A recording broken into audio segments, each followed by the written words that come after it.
Bonjour à toutes et à tous et bienvenue dans cette nouvelle vidéo de présentation d'opportunité trading action dans laquelle je vous présenterai 5 voire même 6 configurations techniques intéressantes sur les marchés français, donc les actions éligibles PEA, mais aussi sur quelques actions américaines. Juste avant de commencer, je vous rappelle qu'il y a 2 jours, j'ai posté une vidéo sur Navia que j'ai réalisée en partenariat avec le Fortress Club, donc avec Mathieu Bouchamp, durant laquelle nous avons discuté pendant une bonne trentaine de minutes de l'entreprise française Navia, spécialisée dans les navettes autonomes, de ses aspects fondamentaux, donc le news flow de l'entreprise, les enjeux à court et à moyen terme pour l'entreprise qui est donc française. Et à la fin des vidéos, j'ai également réalisé une analyse technique personnelle de l'action. Donc je vous invite à aller voir cette vidéo, à la liker s'il vous plaît, ça nous encouragerait beaucoup à reproduire ce même format, et à la commenter également si vous avez pour toute question que vous auriez sur la valeur, ou pour nous suggérer tout simplement d'autres actions que vous aimeriez que nous analysions avec Mathieu, donc sur le même format. On va passer sans plus attendre à l'analyse technique des valeurs que je suis pour les prochaines séances de training, à commencer par Nokia, donc une entreprise assez ancienne que vous connaissez probablement toutes et tous, puisque Nokia, pendant les années 2000 jusqu'au début des années 2010, c'était le leader des téléphones portables. Mais bon, l'entreprise finlandaise a vraiment raté le virage des smartphones, si bien que maintenant elle s'est plutôt recentrée sur les équipements de télécommunication, et dernièrement surtout avec la 5G. Voilà, que ce soit avec... donc l'entreprise n'est pas la seule à opérer sur ce segment, il y a également Ericsson ou Huawei, mais si je vous la présente, Nokia, c'est aussi parce qu'elle pourrait tirer son épingle du jeu actuellement avec par exemple Huawei qui s'est fait exclure de plusieurs marchés 5G, notamment en Occident, en raison du fait que ce soit une entreprise chinoise notamment. Alors pour Nokia, donc l'entreprise a une capitalisation boursière qui dépasse les 20 milliards d'euros. Elle est cotée à Helsinki, mais également en France, donc vous pourriez l'avoir normalement dans votre PEA.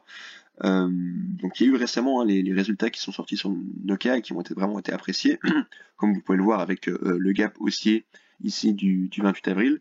Alors, ils ont été appréciés ces résultats parce que voilà, le bénéfice net est ressorti bien supérieur aux attentes, 4 fois supérieur, hein, il me semble. Ce qui fait que Nokia a réussi à s'extraire de cette figure en triangle, qui était assez nette, hein, assez propre.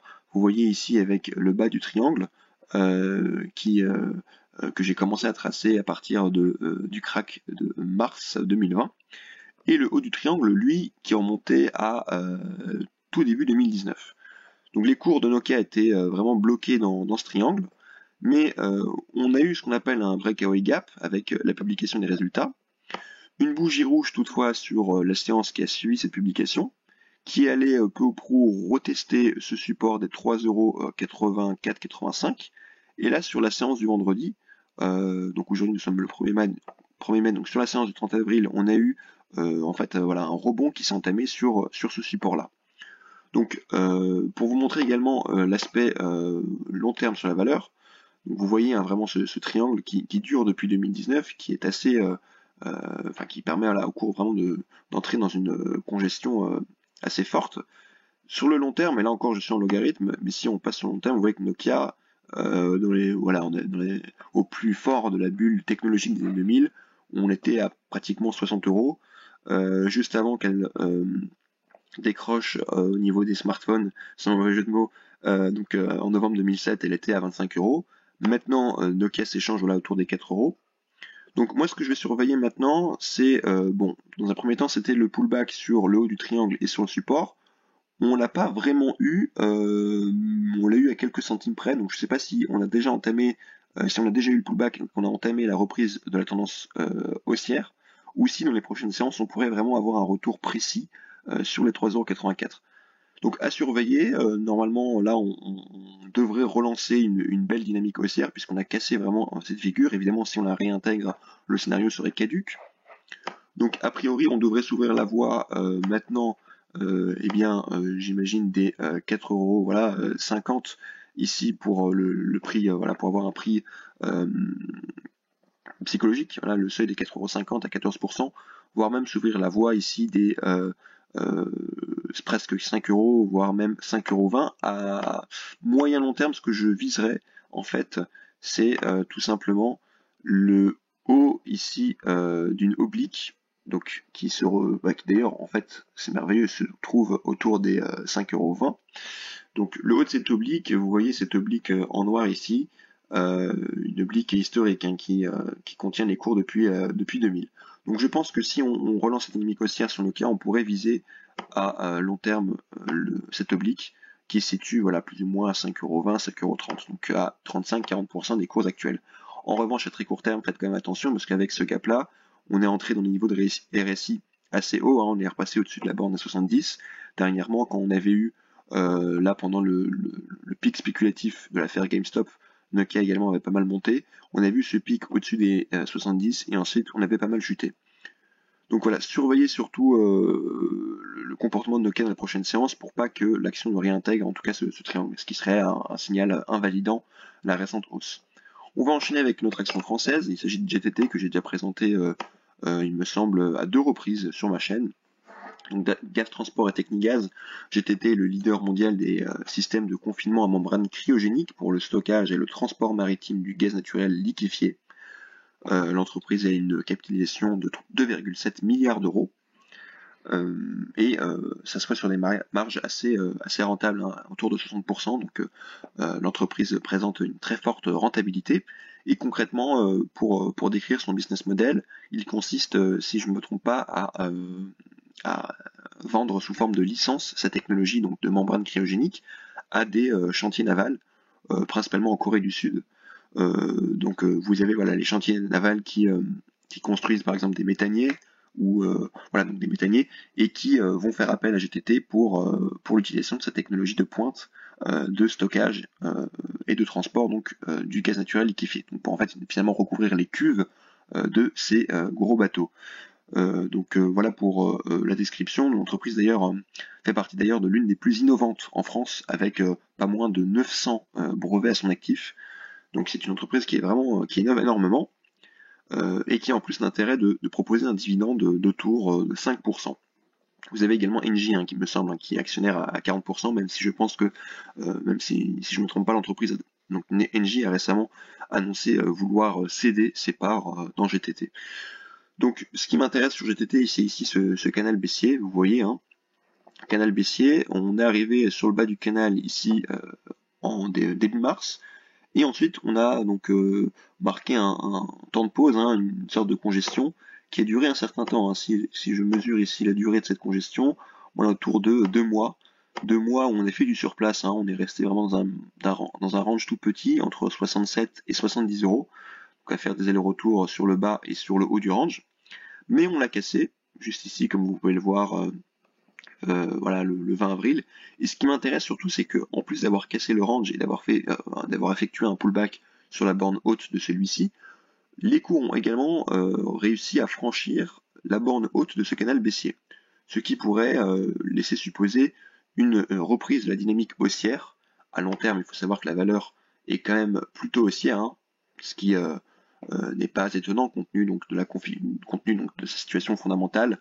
L'entreprise donc est particulièrement rentable. Ce qui me plaît également, c'est que là, donc, je suis repassé en weekly, je vais en profiter pour vous montrer une chose, c'est que là, on est en train de rebondir sur la moyenne mobile 200 périodes, donc 200 semaines ici, que j'ai tracé en violet. Vous voyez qu'on l'avait brièvement cassé durant le crack du mois de mars, mais qu'on était rapidement revenu au-dessus. Là, on est en train de la titiller, on est juché dessus, mais on devrait donc pouvoir se relancer. Ce qui me plaît également en weekly, c'est qu'on a là un croisement haussier du MACD qui se dessine avec le signal bleu qui est en train de croiser à la hausse le signal rouge. Pour repasser sur la vue court terme, donc en daily, donc on a cassé le range, on a cassé l'oblique baissière du canal baissier. Là, on est repassé au-dessus également de la moyenne mobile 200 jours en bleu. Le gros morceau maintenant, c'est le franchissement des 71,55 €. Donc ici, ce niveau de résistance, qui, s'il venait à être franchi, pourrait permettre à GTT de rejoindre la moyenne mobile 100 jours en rouge, qui se retrouve à proximité du support des 75 €. À long terme, je crois qu'on a des objectifs d'analystes qui sont en moyenne autour des 100 €. Et ça d'ailleurs, ça ne me surprendrait pas qu'on parvienne à revenir sur ces niveaux, voilà, des 90 € à 30%, et peut-être même au-dessus, hein, avec des plus hauts historiques qui avaient été atteints juste avant le début de la crise de la Covid, voilà, à 100 euros. Donc j'étais à suivre plutôt dans une mentalité d'investisseur moyen long terme, d'autant plus que voilà, l'entreprise propose un rendement assez intéressant, 5% c'est non négligeable, donc elle pourrait être intéressante dans un portefeuille même long terme. Pour finir sur les actions françaises, je vous propose une biotech. Là pour le coup c'est vraiment ultra spéculatif, Ibrigenix. Donc je vous la propose vraiment pour la pertinence de sa configuration graphique, mais rien de plus, hein. Sinon, bon, il s'agit voilà, d'une petite entreprise biotechnologique d'une capitalisation de 65 millions d'euros.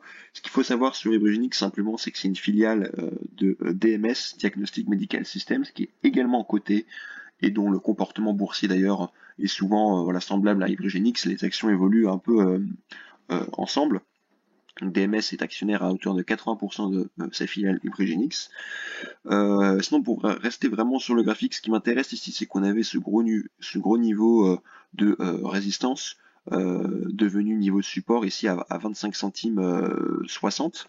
Donc c'est une zone de polarité assez importante que j'ai tracée donc en rouge gras, qu'on a franchi fin février. Donc moi j'étais entré sur cassure.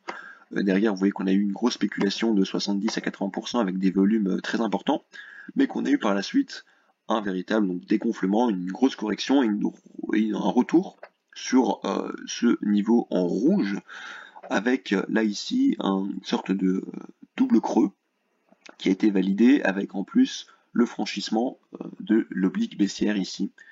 Donc c'était voilà, on a eu un signal qui nous a été donné jeudi avec la cassure de cette oblique. Mais en revanche, on a ici la moyenne mobile 20 jours en bleu qui fait office de résistance dynamique. Et vous voyez que sur la séance du vendredi, on n'a pas réussi à passer au-dessus. On avait tenté de passer au-dessus jeudi, on n'a pas réussi à clôturer au-dessus. Jeudi, on a eu une séance rouge. Ce qui va être le plus essentiel dans les prochaines séances pour Ibrigenix, c'est de ne pas repasser sous l'oblique noir et surtout de ne pas repasser en dessous du support en rouge. Ce qui serait vraiment un signal négatif. Donc si en revanche on arrive lundi à ouvrir au-dessus de la moyenne mobile bleue, donc 20 jours, on pourrait potentiellement s'ouvrir la voie d'une nouvelle jambe haussière, spéculative évidemment, avec à mon avis un minimum 20% pour rejoindre les 34 centimes et quelques, voire pourquoi pas 45% de hausse pour rejoindre les anciens plus hauts. À long terme, Ibrigenix, si on regarde, ouais, vous voyez très bien de toute manière hein, que c'est une action qui fonctionne vraiment par poussée spéculative, et puis ensuite qui stagne pendant une longue période jusqu'à ce qu'un nouveau mouvement spéculatif se recrée. On va enchaîner maintenant avec les actions américaines, avec Uber, donc entreprise également que je ne présente pas davantage, puisqu'on la connaît, hein, donc Uber, donc un leader voilà, des services de VTC, mais également de livraison de repas. Donc Uber, en tout cas pour la petite précision, n'est plus du tout une start-up. Hein. L'entreprise emploie quand même 23 000 personnes et a une capitalisation boursière de plus de 100 milliards de dollars. Donc Uber est déjà un géant. L'entreprise a réalisé un chiffre d'affaires de 11 milliards d'euros en 2020. Et ce qui est assez intéressant, c'est que jusqu'en 2020, on avait 3/4 du chiffre d'affaires d'Uber qui reposait sur ses services de course VTC. Avec la pandémie, on a eu évidemment le confinement, donc les gens ont beaucoup moins emprunté les services VTC, donc la part des courses VTC dans le chiffre d'affaires d'Uber est passée de 75% à moins de 50%, ouais, voilà, on va dire à peine plus de 50% sur l'année 2020. À l'inverse, le service des livraisons de repas, lui pour le coup, a beaucoup augmenté, sa part dans le chiffre d'affaires a été multipliée par 2 et atteint désormais 35%. Bon, il y a quand même de la concurrence hein, sur chacun des deux segments. Hein. Sur la livraison de repas, vous avez par exemple Just Eat Takeaway qui est également coté en bourse, ou Deliveroo qui s'est récemment introduit en bourse à Londres. Donc voilà, c'est un marché qui est quand même assez concurrentiel et peu rentable. En tout cas, surtout celui de la livraison de repas est vraiment pas rentable pour Uber, qui de manière générale n'est pas encore une entreprise rentable. Ce qui m'intéresse sur Uber, c'est en fait plusieurs choses. Déjà, si je passe en wiki, vous avez ici la moyenne, enfin pardon, en niveau important que j'ai tracé en rouge gras à 47 dollars et quelques, en fait, qui a été rompu ici en novembre et qu'on est venu retester. Et ça, ce qui m'intéresse, c'est qu'en fait, ce qui m'intéresse là-dessus, c'est qu'on a en fait franchi les anciens plus hauts historiques, qu'on est venu les retester, qu'on est maintenant en price discovery, c'est-à-dire qu'on est au fur et à mesure de la hausse du beurre en train d'atteindre des nouveaux plus hauts, ce qui fait que on s'ouvre vraiment la voie d'un nouveau potentiel haussier, encore jamais atteint par le passé.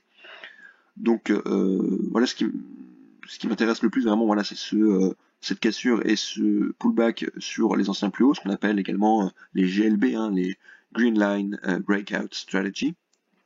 Sur le court terme, ce qui est intéressant sur Uber, c'est qu'on a ici une figure de consolidation en triangle plutôt descendant. Vous voyez qu'on avait cassé, on a fait une sorte de pullback dessus. Malheureusement, là, on a l'air un peu de la réintégrer. Donc, vous voyez que sur la séance de vendredi, on a fait une bougie verte sur le bas de ce triangle. On se trouve vraiment à ce qu'on appelle l'apex du triangle, à savoir donc la pointe. Pour ne pas dégrader la tendance, il faudrait vraiment réussir à rester au-dessus de cette apex et éventuellement repasser au-dessus des moyennes mobiles 100 jours puis 20 jours, respectivement en rouge et en bleu. Dans tous les cas, si on venait à baisser, on pourrait éventuellement rejoindre encore une fois ce niveau des anciens plus hauts, à 13% en dessous des prix actuels, donc autour des 47 $. Vraiment le niveau ultra important à tenir sur Uber, qui superpose en plus ou moins à la moyenne mobile 200 périodes. Donc si vous voulez entrer sur Uber pour du long terme, ça peut être le moment, hein, même si donc, évidemment je ne prodigue pas de conseils, mais tout ce que je peux vous dire, c'est que si on venait à repasser en dessous de ces 47 $, ça serait vraiment négatif. Au-dessus, ça reste positif. Actuellement, ça reste plutôt de la consolidation. Pour lancer une belle jambe haussière, il faudrait, comme je vous l'ai dit, repasser au-dessus de ces deux moyennes mobiles. On va finir avec CRISPR, une CRISPR thérapeutique. C'est une entreprise dont je n'ai pas encore parlé sur la chaîne, mais une entreprise vraiment intéressante. Là, on est sur de la biotechnologie. Donc l'entreprise a une capitalisation boursière qui dépasse les 10 milliards de dollars. Elle est cotée au Nasdaq, mais il s'agit d'une entreprise suisse-américaine. Elle a été fondée en 2013 par la prix Nobel de chimie 2020, Madame Emmanuelle Charpentier, donc une Française en plus. Et l'entreprise est spécialisée dans un domaine vraiment disruptif de la science, celui donc de la technologie CRISPR, qui est une technologie de modification du génome. En fait, voilà, le laboratoire cherche à commercialiser cette technologie révolutionnaire du séquençage ADN pour prévenir tout type de maladies. Donc actuellement, CRISPR se focalise principalement sur des maladies du sang. Il est d'ailleurs en collaboration avec le laboratoire Vertex Pharmaceuticals, qui est voilà, un géant de la pharma aux États-Unis. Et donc sur cette valeur-là, CRISPR, c'est également le cas sur Editas. Il y a également Bluebird Bio qui est également positionné sur ce domaine de la thérapie génique. CRISPR et toutes ces valeurs-là avaient pas mal monté sur l'année 2020 à la suite du crack. Vous voyez qu'on a eu des mouvements assez impressionnants, de l'ordre de 500%. Donc c'est vraiment énorme. Mais qu'on a eu ensuite, en toute logique, une grosse correction sur le début de l'année 2021. Entre les plus hauts à 200 et quelques dollars et les niveaux atteints voilà, vraiment au début de l'année, en mars 2021, on a eu voilà, presque une correction de l'ordre de 50%. Donc un cours divisé par 2. Et maintenant, à court terme, donc là je suis en daily, on a un niveau ici, une borne importante, à 138 $, un niveau de résistance qu'on n'a pas réussi à dépasser depuis la fin mars, la fin février, et qu'on tente maintenant de franchir. Donc je vais même passer en 4 heures pour vous montrer ce qui se passe sur les dernières séances. Vous voyez que donc voilà, ce niveau en rouge gras est vraiment très important. On l'a touché à 2 reprises sans réussir toutefois à le casser. J'avais également tracé ici une sorte de canal, ou plutôt voilà un biseau en noir. On l'a franchi, on a fait un pullback dessus. Et là on reste vraiment dans une zone toute étroite, vraiment étroite entre les 131 $ et les 137 $. Donc tout se joue vraiment à court terme. Mais pour qu'on puisse vraiment avoir un signal propre, haussier sur CRISPR, il faudrait selon moi passer au-dessus et de manière nette, donc clôturer au-dessus cette borne des 137 $ pour s'ouvrir ensuite la voie, je pense vraiment voilà des 175 $ et même plus haut, pourquoi pas les anciens plus hauts historiques à 220 $ et quelques, à savoir 57%. Un investissement sur CRISPR au-delà de tout l'attrait spéculatif qu'il pourrait y avoir à court terme, et selon moi un investissement à long terme pour miser vraiment sur cette technologie qui pourrait vraiment être très intéressante et marquer vraiment une révolution scientifique. Je vous invite vraiment à vous renseigner sur cette technologie qui s'appelle CRISPR, hein, qui porte donc le même nom de l'entreprise, la technologie CRISPR. Il y a énormément de reportages dessus, je crois même qu'il y a une série Netflix à ce sujet. En conclusion, je voulais également vous présenter un site qui s'appelle TipRanks et qui vous permet de visionner et consulter en fait tout simplement les, euh, les target price, donc les objectifs de prix d'analystes sur certaines entreprises. Donc on a parlé du beurre dans la vidéo d'aujourd'hui. Vous voyez que sur 33 recommandations d'analystes, on a un prix moyen on a un prix moyen visé de 73 $ et quelques, ce qui laisse supposer un mouvement aussi de 35%. On a également parlé de CRISPR dans la vidéo, et sur CRISPR on a pour le coup un objectif, on va voir ça, de 166 $, donc, qui laisse un potentiel d'appréciation de 26 $. Alors évidemment, hein, c'est des objectifs à prendre avec des pincettes, surtout qu'il s'agit ici, comme vous pouvez le voir, d'objectifs d'horizon 12 mois, donc ça reste des objectifs plutôt moyen terme. Mais bon, et évidemment, ça ne veut pas dire que l'action va, dans les 12 prochains mois, rejoindre le niveau des 166 $. C'est juste pour pouvoir voilà, en fait, prendre la mesure de ce que les analystes disent sur certaines valeurs. Donc il s'agit essentiellement d'actions américaines, hein, sur ce site-là. Mais bon, je tenais à vous le présenter parce que, au-delà d'ailleurs des objectifs de prix, vous avez d'autres onglets qui vous proposent tout type de fonctionnalités. Donc voilà. Voilà tout pour cette vidéo, j'espère qu'elle vous a plu. N'hésitez pas à me dire en commentaire les valeurs que vous suivez pour les prochaines séances, ou tout simplement à me demander de nouvelles analyses sur d'autres valeurs. Je vous remercie d'avoir visionné la vidéo et je vous souhaite un bon week-end.